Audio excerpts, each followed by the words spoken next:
Hi, today we have a chrome faucet for our bathroom. It's great because it has a little bit more of an edge here so that you can wash your hands. Comes with all of the tubing as well as the knobs for hot and cold. All you need is the tools and the time to set it up. This is the old one. I'm going to remove this one. You guys can see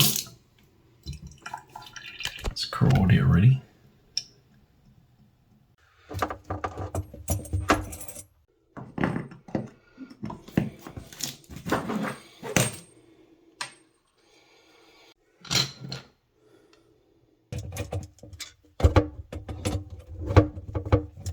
Alright, finally finished it. We got our hot and our cold. I'm going to fix this a little bit. I'm going to untie it and fix it.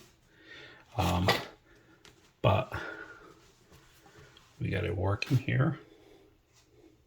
Hot, cold. Plenty of space now.